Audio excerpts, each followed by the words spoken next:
Hello everyone, welcome back to another video. My name is Matthew and today we're doing another figure comparison. Today we're doing a figure comparison between all the Monsterverse 6-inch scale Kongs that I own, which is essentially the Battle Axe Kong, the Fighter Jet Kong, and the Beast Glove Kong from GXK. These two are from GVK, of course. Today we have a bit to cover with this video.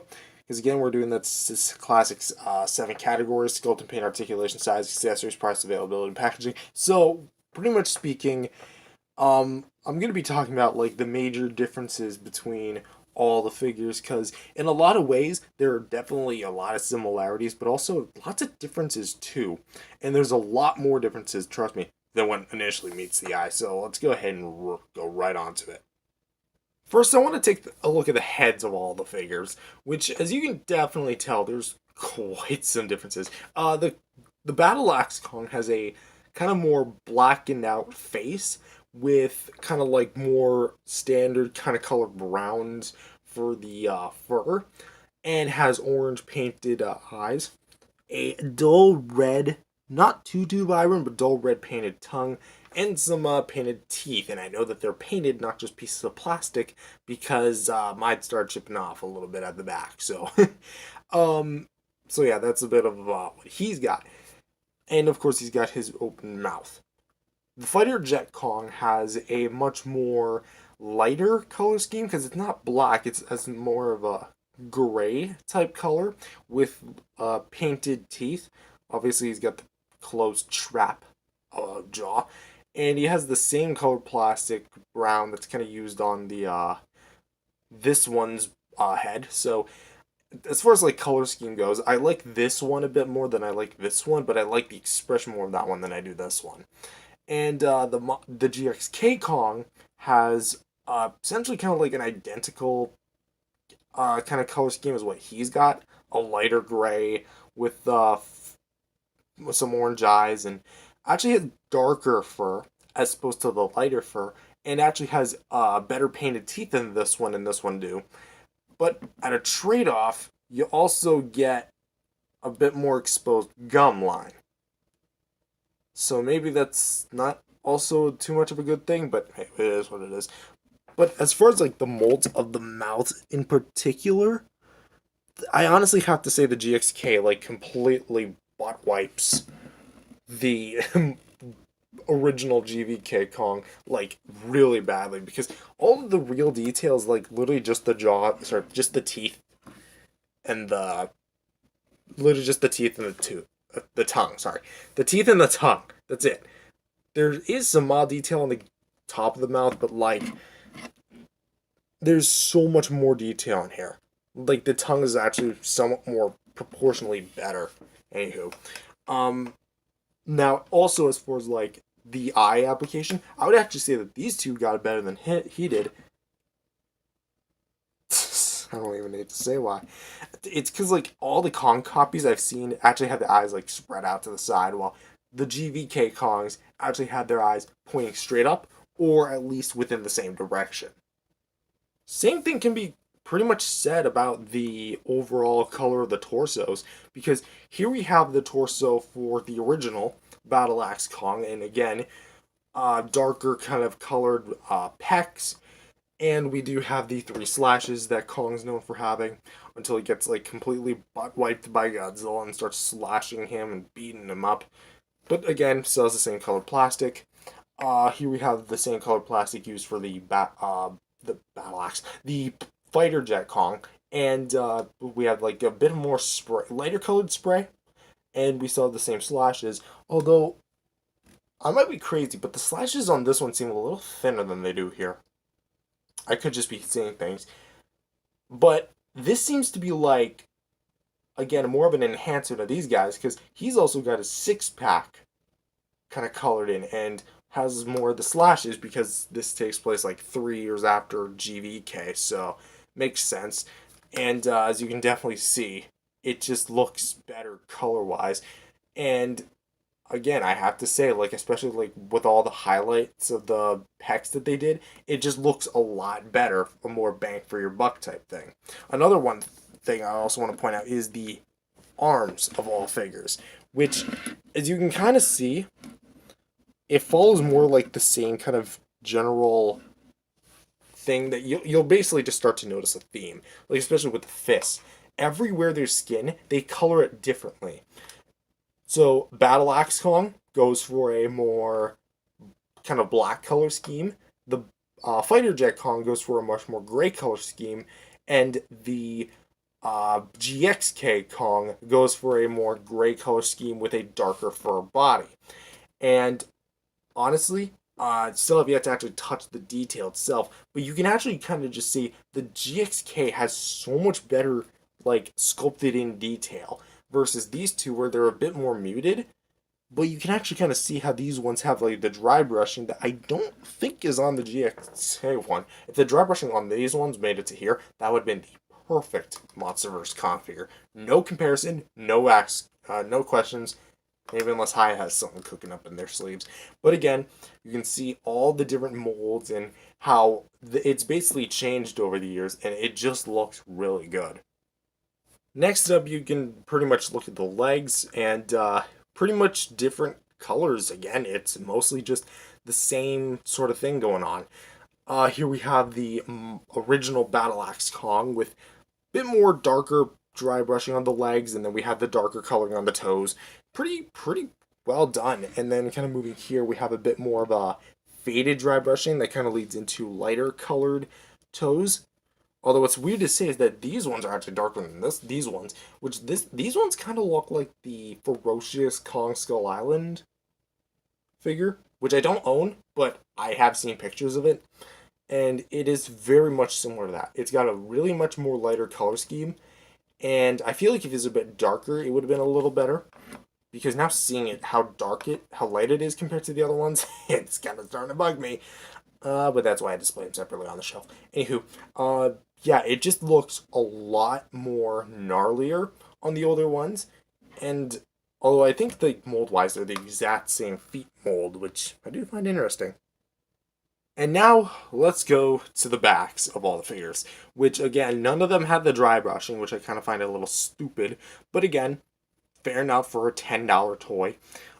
And as you can see, it's clear which one has the best mold. It's obviously the GXK. Like, look at how much more spikier the fur is in comparison to here. This feels blunt.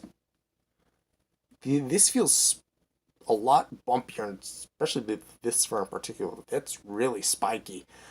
And it's like that throughout basically the whole figure, which I love a lot.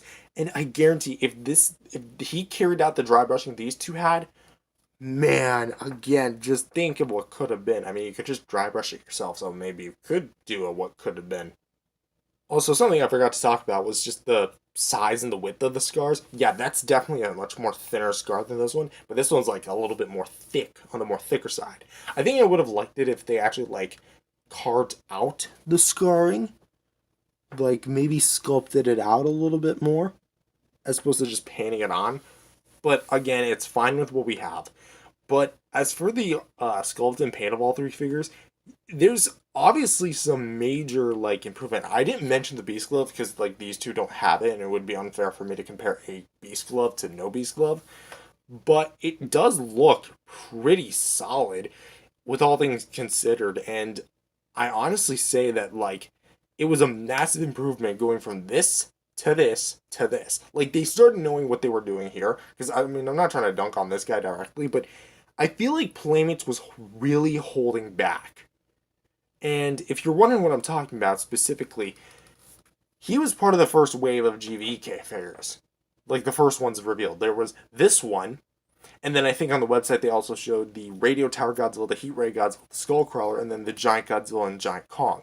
That was it for a little bit until we got him in the War Bat a few months later down the line, I want to say. But he had some major differences, which I consider improvements. But then this comes out like 3 years later, and just wow, this thing is so good. And again, I can get you about it all day, but guess what? It's a figure comparison, so that's what we're going to be doing. Next, I want to go over the articulation. So let's pretty much cover Kong with Battle Axe. We have a swivel here at the head, so not too much like up and down range, but can kind of get them looking to the sides if you really wanted to. No jaw articulation. I mean, it's pretty standard for Kong figures. We have a swivel hinge here at the shoulder, so we can kind of move forward and back as we please. We have a swivel hinge at the elbows, so we can kind of hinge up about that far, down about that far. Actually, kind of pushing it, you can kind of get a little bit more back, and you can rotate. Oh, I forgot to mention, swivel hinge shoulders, you can go up about that far and down about that far. And swivel at the wrists, there's no hinge, it's just a basic rotation. At the legs, there is no ab crunch, but you can turn this far at the leg, go back about this far at the leg, and if you rotate it, you can actually kind of go out to the side, which I do like. You can kind of bend at the knee a little bit. You can go that far back, that far forward, although there is a bit of a gap and it just kind of comes out of proportion, so bend to your own liking. And that's about the articulation of this one. Fighter Jet Kong, I mean, do we really even need to go over it? Swivel head, swivel hinge shoulders, swivel hinge elbows, swivel wrists, although my wrists are a bit more loose on this one. Swivel hinge legs, and hinged knees. So pretty much the same thing. So you might say, oh, it's the same thing on this one, right? Yes and no. Why? Because we have quality difference. Because of the way it's molded now, it's got a little bit more friction with the head, and the jaw likes to kind of collide in with the bottom of it. Because, like, now it's, like, kind of stuck to one piece, and that's as far as it'll go. That's as far as it'll go. But you can push it to where you can get a full 360, but then you get something like that, and that just looks horrifying. So comfortably, it goes from left to right about that far. Swivel hinges at the shoulders. You can go up about that far, down about that far, and can rotate pretty much all the way around. Swivel hinges for the elbows and go to the side. The Beast Glove arm can go only this far on. It can go this far, this way. Pushing it as hard as you can this far that way.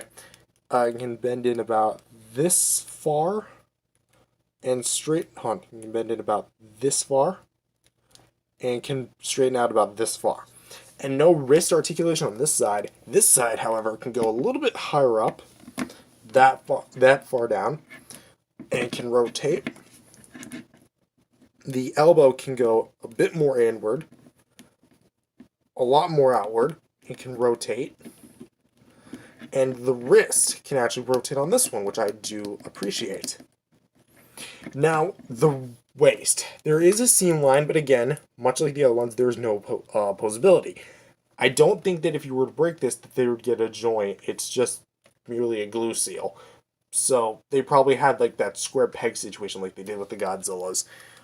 But you do get a swivel hinge here at the leg, so you can kick forward about that far, backwards about that far, go to the side, do like the splits, and you can bend the knee, which you can go backwards about that far, pushing as hard as I can, straighten out about this far, which at least it doesn't go as completely crooked and broken as the other one did. And yeah, there's no feet articulation, which I do find a little odd, but mainly the big difference is the wrist articulation on the Beast Glove arm is non-existent, and I feel like as if the quality, like, let's just put everything out here, the quality of the figures, it's certainly like a lot better than how it used to be. Like these feel a bit more easier to move than this one does, but at the same time, you know, it's the quality of the joints just feel a lot more tighter and secure on this one than they do the past ones. So we're going to go right on to accessories, and because all of them are the exact same size, so let's go ahead and kind of dabble into what they come with. Now, something that's cool about all Monsterverse figures is that they come with some form of accessory. Even Ghidorah, who didn't come with like an accessory, came with the battle damage. That's something that all Monsterverse releases have had up until this point. at least the 6-inch basic. So what does the Battle Axe come with? The Battle Axe. And also comes with a sheet of battle damage from the arm. Now, it is worth noting that the battle damage quality has varied over the years, and I will say, like, just putting it on here, how you put it on has never been easier. Simply come in at I want to say an upward angle first, and then just kind of shimmy it down, and then there you go. And how you put the battle axe on, you just simply slide it through his thumb, because it's made of a soft plastic, and there you go, he's holding the axe. So, pretty much speaking, no complex assembly required. It's not like you're assembling the figure itself. Now, let's talk about Fighter Jet Kong, because he's in an interesting place. He did not come with his fighter jet. Why? Because I bought him used. So, yeah, got this on a secondhand site, and I'm pretty sure that, like, they just didn't get it. But he did come with his signature battle damage, which, let's, come on, get it? Oh, man, ain't you a tricky one. Yeah, doing this all in one take, so. There you go. There's his battle damage. Literally the exact same as the Battle Axe Kong. So nothing really has changed. And I do like how this one actually came with it, because you think they did that it would have just been gone at that point. You know, if you lost the accessory, the chances are you lose the other one. But hey, at least my Fighter Jet Kong came with something. And now the Beast Glove Kong does not just come with the Beast Glove, because that's not really an accessory. That's like already perma attached to the figure. It comes with a heave. Now I have to ask, did this figure come with the right accessory? Because on the box it says it also has, or well, Kong also would have the battle axe. Doesn't mention really much about, well, I think it mentions the heave. Again, I had to read the back of the box again, but I feel like it would have had to come with it, like, regardless, because this came with it. But whatever. Hey, it comes with something. It comes with a nice, pretty cool chrome heave. Does the job, but also doesn't come with any battle damage, because they decided to ditch those for the GXK releases. For whatever reason, but they also kept it for the Godzilla Heat Ray original? Make up your mind, Playmates. But it is worth noting that there's soon to be another Kong that has the battle axe, and is coming pretty soon. So it's not a reissue of this. It's this axe with this Kong sculpt without the Beast Glove and a closed mouth. So yeah. Next up, we're going to go over price, and essentially all of these guys are the same one. $10. Not bad, honestly. Like, seriously, not bad. I feel like they're giving you a pretty neat little package for $10. And, I mean, think about it. You're getting a figure, and you're getting an accessory. 6-inch figure scale, pretty posable. Not bad in the slightest. I think that, like, it's pretty much the norm for a Godzilla figure to be, like, 6 inches or somewhat. So, I would say that's pretty cool. And now let's go over availability, because we're in kind of, again, a weird spot with it. These two, I think, at least for the time being, are discontinued or put on hiatus in favor for the GXK releases, because so far it seems like the regular past Monsterverse releases are kind of taking a pause for the GXK figures, and they discontinued their Toho Classic Series line, which is one unfortunate. But for what it is, I think that these guys are still readily available on secondhand markets. Like, I can literally just purchase one right now for that price, and they're still pretty readily available. Not like at retail, but I'd say like still widely out there. You just got to know where to look. This guy, again, just go into Target, Walmart, wherever you find toys, and 90% of the time at least, I think they'll have it.